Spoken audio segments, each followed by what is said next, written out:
Nasa likod ko ngayon na papasok sa pinakamalaking kuweba dito sa Pilipinas. Aabuti ka raw ng 3 araw bago malibot ang kabuuan nito. At pangalawa ito sa pinakamalaking kuweba sa buong Asya.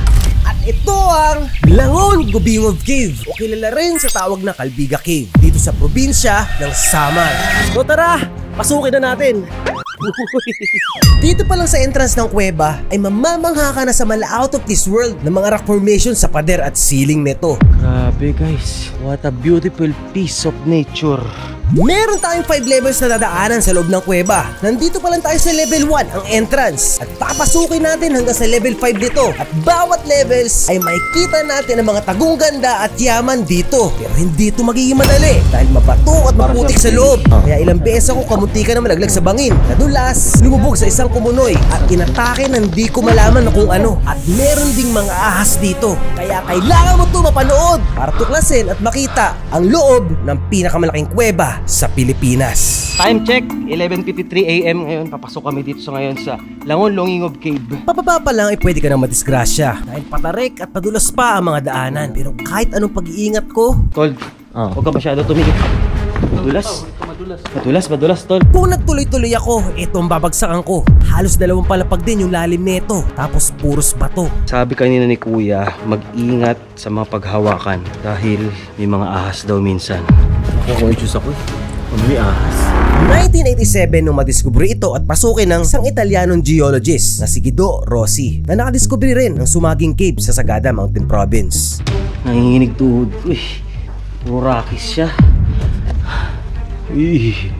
Shit. Merong lawak na 2,300 hectares itong kabuuan ng kuweba. Sa sobrang laki, 2 lugar ang nasasakop nito, ang Langon at Gubingov. Dito kayo pumasok sa Gubingov entrance. Kung makita yung dinadaanan ko, parang walang katapusan na kadiliman yung pinapasok namin. Kaya madalas, hindi mo na alam kung ano yung tinatapakan at nahawakan mo. Pero buti na lang nakarating na kami sa entrance ng level 2, ang tinatawag nila na The Squeeze. parang mini entrance siya. Medyo nakakaba dahil di natin alam kung anong sasalubong sa atin doon. Palit na ng palit yung daan. Hindi naman ako claustrophobic, pero ang kinakatakot ko ay baka nasa gilid lang ng pader nagbabantay yung mga ahas na nandito. Ha? Saan? Dito? May ahas?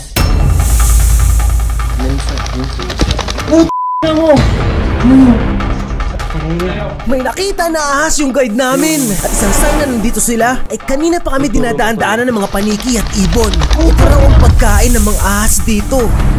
Uy, puta na! Shit! Kahit nakakatakot, wala kami ibang magagawa kundi dumiretso. Dahil ito lang ang daan papunta sa level 3. Makipot yung dinadaanan namin ngayon na halos dikit na sa pader. At panay babala rin ng mga guide namin na maging mapagmatsyag sa bawat gilid. Dahil baka mahawakan daw namin yung mga ahas. Uy! Oh, madulas! Nandito na kami ngayon sa bungangan ng level 3 at mas padulas na ang mga tinatapakan namin ng mga bato. Pero hindi ako sigurado kung dahil ito sa tubig o hamog. Kung kanina ay puros pababa ang dinadaanan namin, ngayon naman ay parang umaakit kami sa bundok. Kabundok ng mga bato. Grabe yung laki dito guys. Aray ko. Para siyang isang koloseo na hindi ko na makita yung taas kahit ilawan namin. Ganun siya kalaki. Hindi naaabot ng ilaw namin. Ganito siya kadilim pag wala kaming ilaw. Kita mo? Parang nakapikit. Mas naging mahirap na sa parting ito ng kuweba. Dahil bukod sa wala na pumapasok na liwanag ng araw, hindi rin kami basta-basta pwedeng kumapit kung saan. Dahil karamihan ng bato dito ay hindi ordinaryo. Ito ang mga stalagmites na milyong taon pa ang hihintayin bago mabuo itong mga to. Yun tol, bawal hawakan yan. Kaya pinoprotektahan nila ito dito. So guys, ito yung mga ganitong kumikinang, bawal daw ito hawakan. Kasi pag hinawakan daw natin to, dahil tayo mga tao, ma-acid tayo, nangingitim daw to. Pero tignan nyo naman, ang ganda niya, kumikinang-kinang. Stalactites ang tawag sa batong tila nakabitin sa kisame. Stalagmite naman ang mga tumutubo mula sa sahig. Nabuo ito dahil sa ulan na galing sa itaas ng kuweba. At pag pumatak na ang tubig papunta dito sa loob, ay nag-iwan ito ng konting mineral. Sa paglipas ng panahon ay tumaas na tumaas ang mga bato dahil sa mga mineral na galing sa ulan. Kaya ang ganito kataas na bato, masabing milyong taon na ang pinagdaanan nito. Pumasok sa bibig ko. Tangina tayo yata ng padiki. May pumasok. Pero safe naman yan dahil sabi nila, prutas lang kinakain ng mga paniki. Pero tae pa rin yun.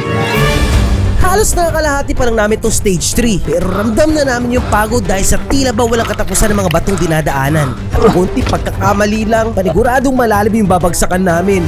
Uy, mo. Ano? Lalim. Pumuntik na ako. Lalim oh.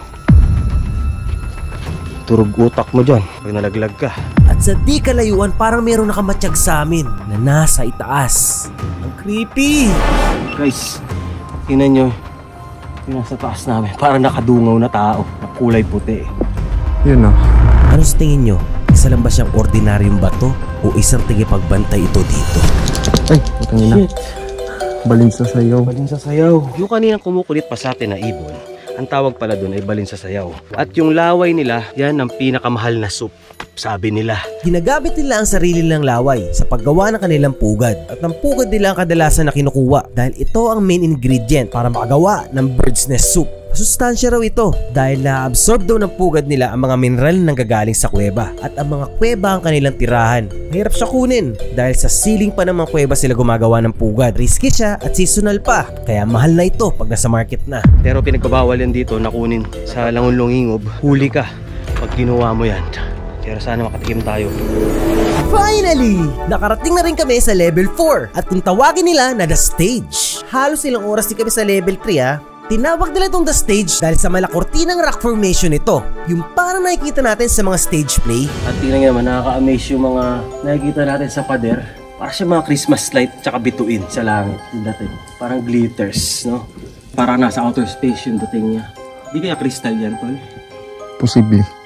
Tingnan nyo yung ano dito, yung mga sahig. Para kami nakapatong sa isang utak.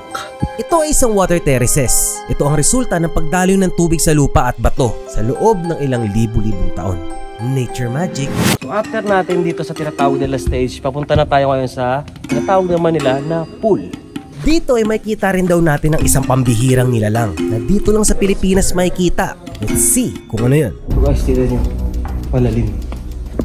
Sabi sa amin nila kuya, ito daw ito nakikita yung parang palalim. Nagkakaroon daw ito ng tubig. Halos umaabot dito. Siguro, tatansyahin natin mga about 50 feet, no? Ano siya kataas? 50 feet. Ito lang ang daan papunta sa kung tawagin nilang swimming pool at football field. Medyo maputik na dito. Kaya minsan madulas, minsan madikit na parang clay yung tinatapakan namin. Yung ano dito, lupa, para siyang clay. Madikit yung sandals ko.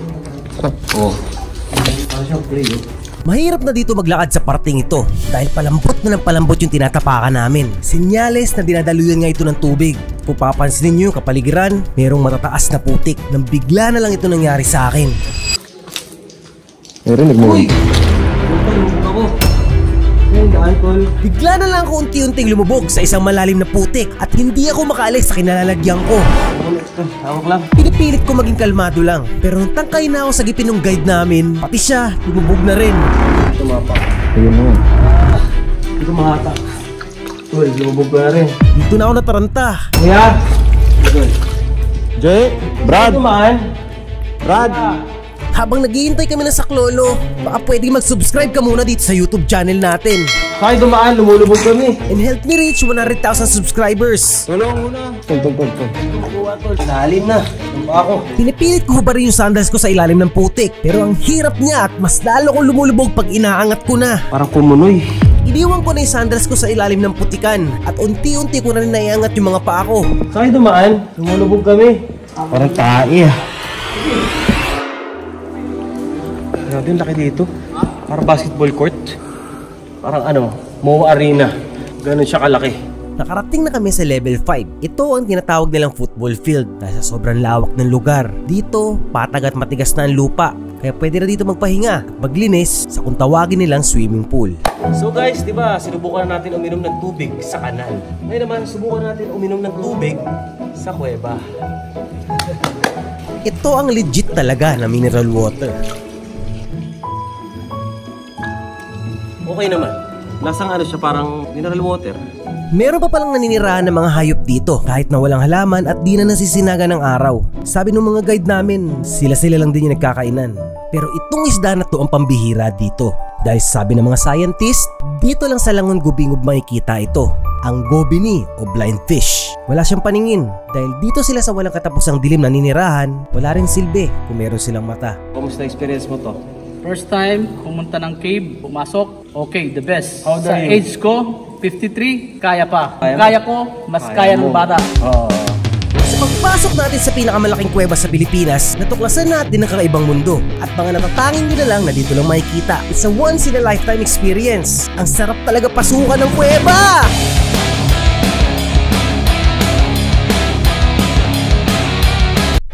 Meron raw lugar dito sa Samar na pag binanggit mo ito sa mga taga dito ay takot na takot sila. Saan po papunta yung sa Biringan? Saan po papunta sa Biringan? Biringan? Dahil pag pumunta ka raw sa lugar na ito ay may posibilidad na hindi ka na raw makabalik dahil lugar raw ito ng mga engkanto at diwata. At ito ang Biringan City.